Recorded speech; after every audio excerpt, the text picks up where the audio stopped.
2024 के लोकसभा चुनाव के बाद यूपी में उपचुनाव को लेकर सियासी चर्चा अब शुरू हो गई है, जहां एक और तमाम राजनीतिक दल अपनी अपनी जीत का दावा कर रहे हैं, वहीं विधानसभा क्षेत्र में संभावित प्रत्याशी के नाम को लेकर चर्चा जोरों पर है। आज हम इस रिपोर्ट में कुछ ऐसे संभावित प्रत्याशी के नाम बताने जा रहे हैं जिनके ऊपर अलीगढ़ की खैर सीट पर राजनीतिक दल दांव खेल सकते हैं। लेकिन संभावित प्रत्याशियों के नाम की चर्चा से पहले आपको इस सीट का राजनीतिक इतिहास समझना भी जरूरी है, जिसके बाद आपको बताएंगे कि आखिर इस बार कौन कौन प्रत्याशी चुनावी मैदान में ताल ठोकने जा रहे हैं। बता दें कि अलीगढ़ जिले का जाटलैंड कही जाने वाली खैर विधानसभा सीट पर उपचुनाव की तैयारी तेज हो गई है। हर दल अपने अपने स्तर से प्रयासरत है। सभी के सामने सवाल है कि अब की बार इस सीट पर बहुसंख्यक जाटों को कौन साधेगा। भाजपा तीसरी बार फिर जीत के लिए प्रयास कर रही है। लोकसभा चुनाव के परिणामों को देखकर सपा भी उत्साहित है। अब परिणाम क्या होगा यह तो आने वाला समय बताएगा, मगर सभी दलों और टिकट के दावेदारों ने अपने अपने प्रयास शुरू कर दिए हैं। आपको बता दें, आज़ादी के बाद 1957 में अस्तित्व में आई टप्पल और अब खैर विधानसभा सीट पर जाट बाहुल होने के कारण चौधरियों का कब्जा रहा है। इसी वजह से इसे जिले का दूसरा जाटलैंड भी कहा जाता है। सबसे पहले बसपा के सोशल इंजीनियरिंग फॉर्मूले ने चौधराहट पर ब्रेक लगाया और 2002 में बसपा के टिकट पर चुनाव लड़े ब्राह्मण नेता प्रमोद गौड़ ने जीत दर्ज की। 2007 में रालोद के चौधरी सत्यपाल सिंह के सामने वे चुनाव हार गए। इसके बाद अनुसूचित जाति के लिए सीट आरक्षित हो गई। वहीं इतिहास पर गौर करें तो चंडोज, टप्पल व जवा का इलाका एक विधानसभा का हिस्सा था और स्वतंत्रता संग्राम सेनानी मोहन लाल गौतम यहां से विधायक थे। 1957 में इसे अलग टप्पल सीट का दर्जा मिला और टप्पल क्षेत्र के गांव मालव के रहने वाले कांग्रेस नेता चौधरी देवदत्त सिंह पहले विधायक बने। राजनीतिक जानकार कहते हैं कि इस सीट पर जाटों के बीच चौधरी चरण सिंह का बड़ा प्रभाव रहा है।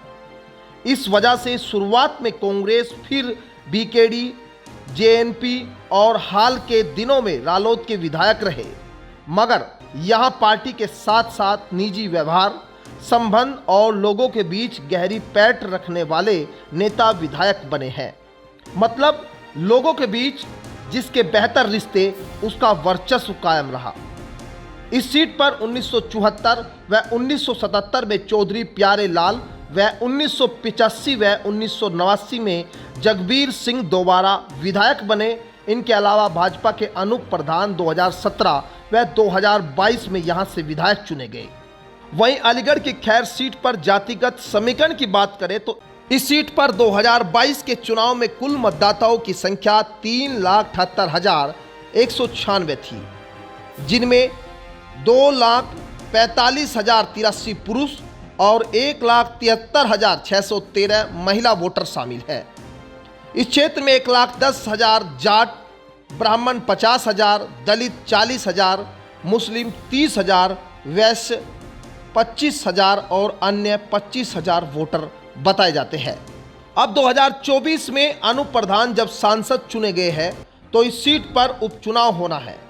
ऐसे में इस सीट पर सभी राजनीतिक दल अपने अपने प्रत्याशी मैदान में उतारने की तैयारी में है, क्योंकि इस बार का राजनीतिक समीकरण भी इस सीट पर रालोद भाजपा के गठबंधन के बाद बदला हुआ है।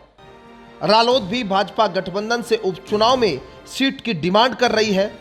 वहीं भाजपा भी एक बार फिर अपना ही प्रत्याशी उतारने की फिराक में है।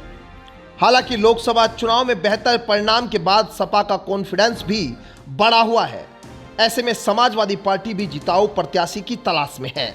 आपको बता दें, इस बार चंद्रशेखर रावण ने भी उपचुनाव की 10 सीटों पर लड़ने का ऐलान किया हुआ है।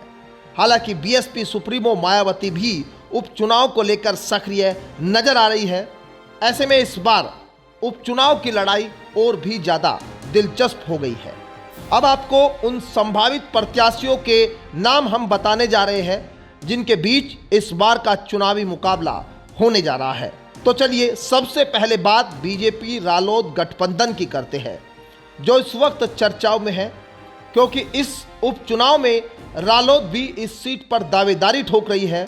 वहीं भाजपा की ओर से भी कई नाम की चर्चा क्षेत्र में सुनाई दे रही है, जिसमें बात बीजेपी की करें तो पहला नाम राजकमल सोनकर, वहीं मुकेश रघुवंशी और पूर्व सांसद राजवीर दिलेर के बेटे सुरेंद्र दिलेर का सामने आ रहा है। बात रालोद के दावेदार की करें तो भगवती प्रसाद सूर्यवंशी अपने बेटे अमित सूर्यवंशी के लिए टिकट को लेकर दावेदारी कर रहे हैं। हालांकि रालोद से वीरपाल दिवाकर भी संभावित प्रत्याशी की दौड़ में माने जा रहे हैं। वहीं अभी तक ये तय नहीं हो पाया है कि खैर विधानसभा में बीजेपी रालोद खेमे से कौन से दल का प्रत्याशी चुनावी मैदान में होगा। दूसरी तरफ विपक्षी पार्टी समाजवादी पार्टी व कांग्रेस गठबंधन की करे तो दोनों ही दल भी अपनी पूरी तैयारी में है। सपा से पहला नाम यहां प्रशांत वाल्मीकि का सामने आ रहा है, वहीं दूसरा नाम दिशा चैम्बर का भी प्रबल दावेदारों में माना जा रहा है। ऐसे में कांग्रेस से राजेश राज जीवन व राम गोपाल रैना और सागर सिंह तोमर के नाम को लेकर चर्चा जोरों पर है। हालांकि अभी तक चंद्रशेखर आजाद की पार्टी व बीएसपी से किसी प्रबल नाम को लेकर चर्चा नहीं सुनाई दी है। ऐसे में देखना बड़ा दिलचस्प होगा कि जैसे ही चुनाव की तारीखों का ऐलान होता है, ऐसे ही किस दल से कौन कौन प्रत्याशी चुनावी मैदान में होगा। लेकिन इतना जरूर है कि अभी से क्षेत्र में इन दावेदारों की चहलकदमी ने सरगर्मी तेज कर दी है।